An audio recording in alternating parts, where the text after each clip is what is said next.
Hey, everybody, and welcome to our deep dive today Yeah. into a topic that's both fascinating and, let's be honest, a little daunting. Yeah. The rise of AI, Yeah. artificial intelligence, Absolutely. and what it could mean for Black Americans like you. Right. Now, Yeah. this deep dive is brought to you by William, Okay. the founder of BAM. All right. That's Business Automation Management. Uh-huh. William, thank you for sponsoring this conversation. It's incredibly important. Yes. Very important. And for our listeners, if you're feeling a bit lost in this new world of AI, Yeah. especially when it comes to your job or your business, Right. BAM has your back. That's right. They offer training, Uh-huh. education, and support to help you thrive, not just survive Right. in this AI revolution. Yeah. You can check them out at www.bam4u.biz. It's great that William and Bam are doing that. Yeah. Because the truth is, we're at a real turning point. Right. AI isn't just some sci-fi fantasy anymore. It's already woven into our lives in ways we might not even realize. Right. And to guide us through this complex landscape, Yeah. we're tapping into the insights of a true AI heavyweight, Oh, wow. Kai-Fu Lee. Okay. Now, this guy isn't just any expert. I see. He's a bridge between the U.S. and China, Uh-huh. two of the biggest players in the AI game. Exactly. He developed Okay. a speaker-independent speech recognition system, Wow. led Microsoft Research Asia, Okay. was president of Google China, Wow. and now he's heading up Sinovation Ventures. Wow. Talk about a front row seat to the AI explosion. We're going to be talking about the evolution of AI. Yeah. What's fueling China's AI boom and the potential societal and economic shifts it could bring. First things first, though. Yeah. We need to define what AI actually is. Okay. The term itself has been around since the 1950s. Wow. Coined by John McCarthy, Okay. who was actually Kai-Fu Lee's PhD advisor. Oh, wow. Pretty interesting. Here's the kicker, though. The definition of AI keeps changing. Right. It's like a moving target. It is. What was once mind-blowing, AI, quickly becomes just another piece of engineering once we figure it out. It's a good point. Yeah. Makes you wonder what really defines intelligence, right? Right. Is it simply doing tasks that humans used to do? Right. Or is there something more to it? Yeah, okay, so let's talk about one of the biggest game changers in AI, Okay. deep learning. Right. This is where AI learns from massive amounts of data, Yeah. like our brains do, Yeah. but on a scale we can barely comprehend. Right. That's- Think about Google's deep learning network that learned to tell the difference between cats and dogs. Uh-huh. What's remarkable is that no one programmed it to recognize whiskers or pointy ears or anything like that. Wow. It learned all on its own. Yes. Just by analyzing tons of images. It's mind-blowing. It is. And to bring it back to you, Yeah. think about how this already affects your life. Okay. Deep learning is behind what you see on YouTube. Yes. Right. And TikTok. What Amazon recommends to you. Mm-hmm. Even how your credit card company spots fraud. I see. AI is making decisions for us all the time, Right. often without us even knowing.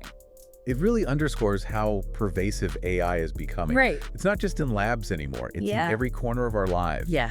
Changing how we do things, big and small. All right, so let's zoom out to the global AI scene. Okay. Right now, the US and China are the major players, Right. each with their own game plan. Yeah, for a while the U.S. was the undisputed leader, Okay. but lately China has been catching up at an incredible pace. Wow. Kai-Fu Lee calls China's AI awakening a Sputnik moment. Oh, wow. Remember when the Soviets launched Sputnik, the first satellite? Right. It shocked the US into a space race? Yeah. Well, China had a similar shock when DeepMind's AlphaGo, an AI, defeated a Chinese Go master. Wow. Suddenly, AI development became a national priority. And a key part of their strategy has been these super apps. Like WeChat. Okay. Imagine an app that's not just for texting, but also for paying bills, Yeah. shopping, booking appointments, even accessing government services all in one place. Oh, wow. That's a super app. That's crazy. They collect an unbelievable amount of data on user behavior, Right. and that data is gold for AI development. It's like a one-stop shop for everything.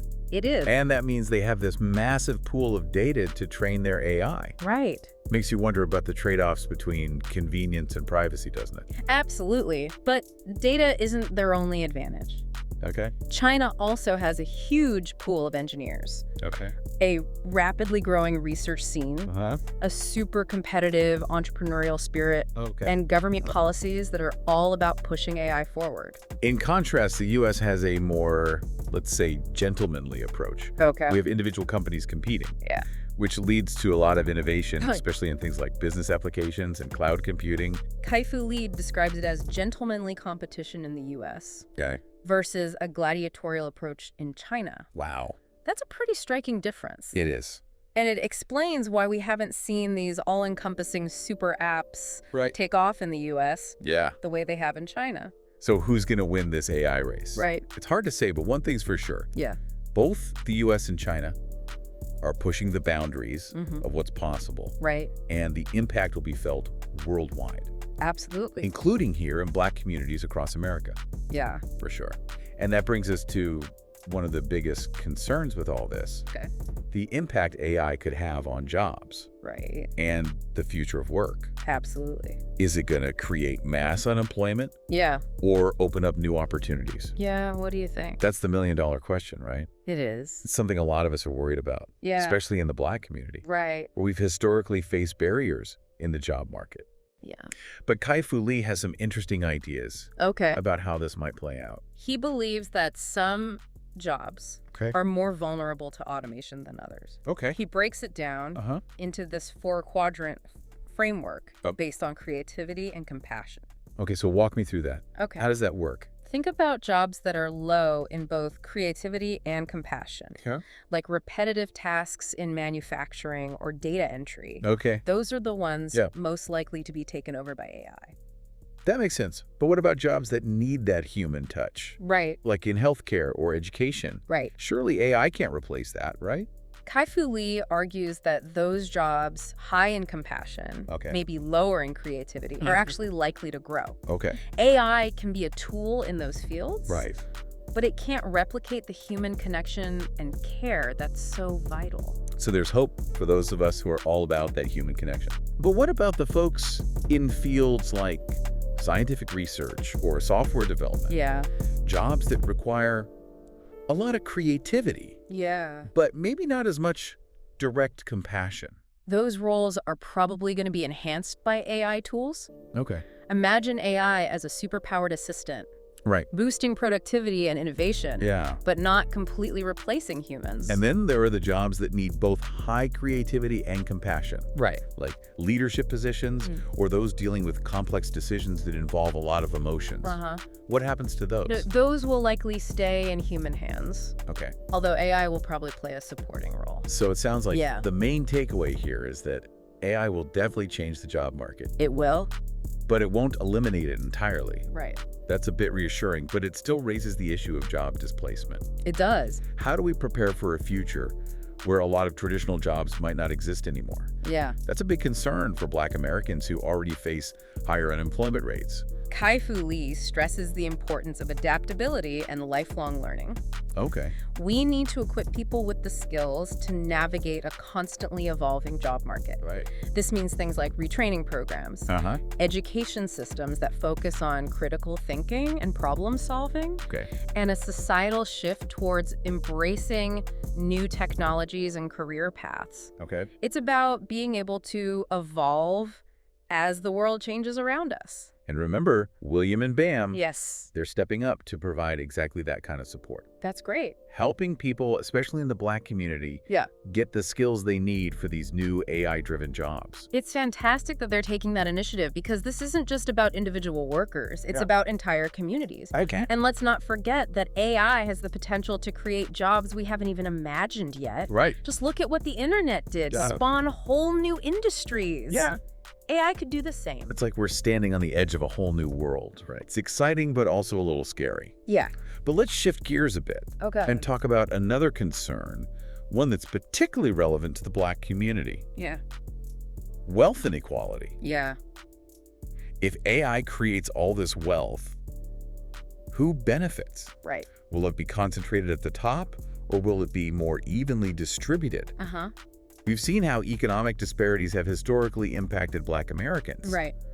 So this is a big deal. It is a big deal, and Kai-Fu Lee suggests a rather bold idea. Okay. AI could lead to a larger middle class. He talks about mechanisms like universal basic income, Okay. or UBI, Okay. and even the possibility of a wealth tax on the ultra-rich. UBI. Yeah, You mean like everyone getting a guaranteed income? yeah, Regardless of whether they're working or not. exactly. That's a pretty radical idea, It is. but it would definitely be a game changer, It would. especially for communities that have been systematically disadvantaged. It's a concept that's gaining traction. As people grapple with the potential societal impacts of AI, Right. the thinking is, what's the point of all this abundance if it only benefits a select few? Right. We need to make sure everyone has a chance to thrive in an AI-driven world. I like that everyone having a chance to thrive. Yeah. It shouldn't just be about surviving. Right.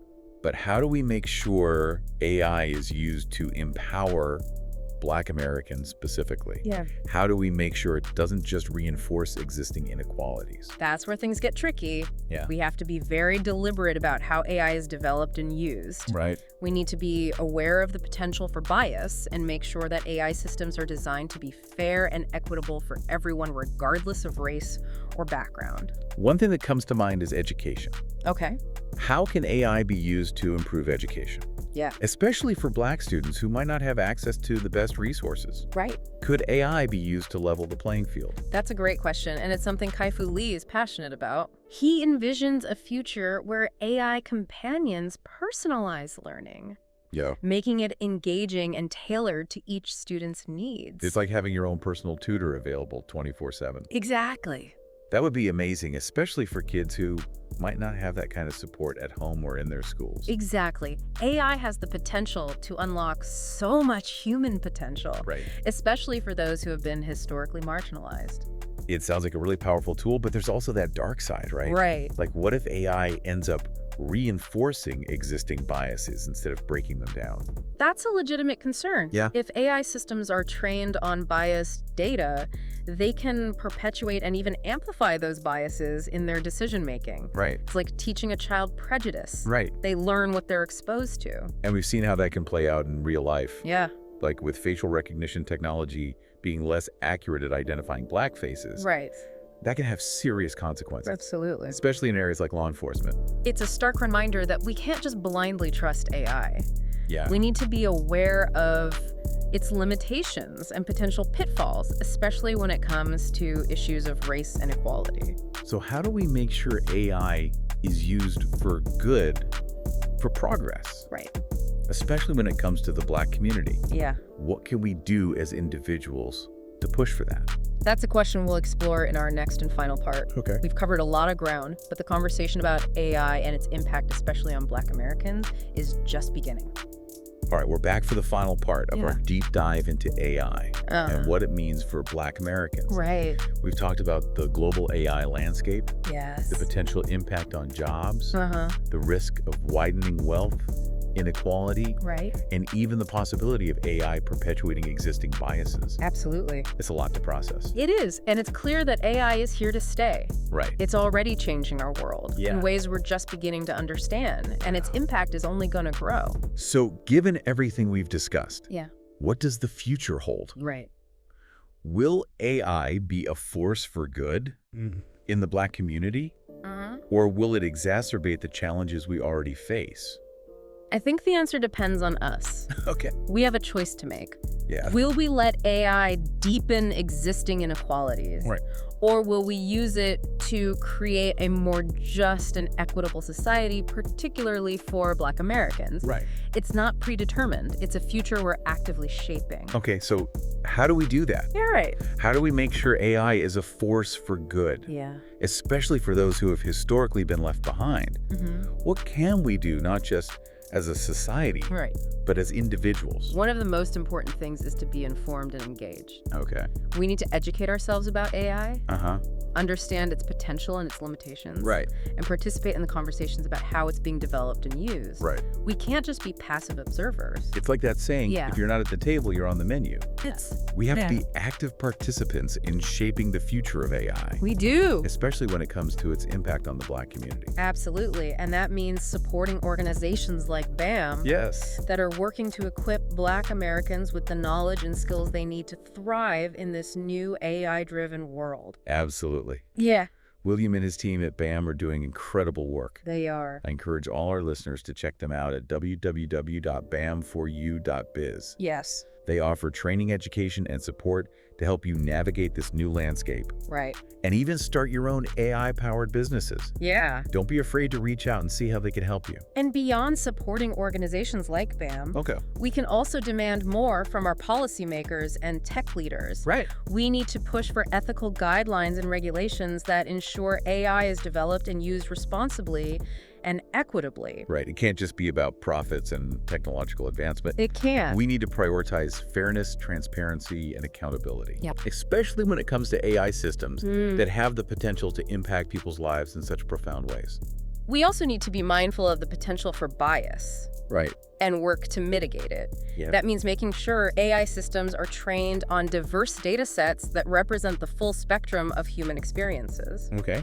It also means having more diversity in the field of AI itself. Right. So that the people designing and building these systems reflect the diversity of the communities they're intended to serve. Diversity is key. It is. The more perspectives we have at the table, the better the outcomes will be. Right. We need Black engineers, data scientists, entrepreneurs, and policymakers Yeah. to be leading the charge in AI development. Absolutely. And we need to create pathways for Black youth to enter the field of AI. Right. Whether through education mentorship or apprenticeships, Uh-huh. the future belongs to those who can code, Right. those who understand data, and those who can harness the power of AI. Yeah. We can't let Black Americans be left behind in this technological revolution. So we've talked about the importance of being informed, Yeah. being engaged, supporting organizations like BAM, Uh-huh. pushing for ethical guidelines, Right. mitigating bias, and fostering diversity in the field of AI. Right. What else can we do as individuals? I think one of the most powerful things we can do is to have open and honest conversations about AI, Okay. its potential impact, and the kind of future we want to create. Yeah. These conversations need to happen at the dinner table, Right. in our communities, in our schools, and in our workplaces. It's about raising awareness, sharing knowledge, and challenging assumptions. It is. We need to be talking to our families, our friends, our neighbors, our colleagues, and our elected officials about this. Exactly. We need to make sure that everyone understands what's at stake Yeah. and how we can work together to shape a future where AI empowers Black Americans rather than leaving them behind. This has been a truly eye-opening conversation. It has. We've explored some really complex and challenging issues. Yeah. But I feel hopeful. Oh, no. I feel like we have the power to steer AI in the right direction, Yeah. to make sure it benefits everyone, especially those who have historically been marginalized. I agree. It won't be easy. Right. And there will be setbacks along the way. Right. But I believe that with awareness, action, and collaboration, Yeah. we can harness the power of AI to create a more just and equitable future for Black Americans and for all. Well said. I want to thank you, our expert, for sharing your insights and knowledge with us today. It's been my pleasure. And a huge thank you to William and BAM Yes, for sponsoring this critical conversation and empowering listeners with solutions. absolutely. Remember, you can find them at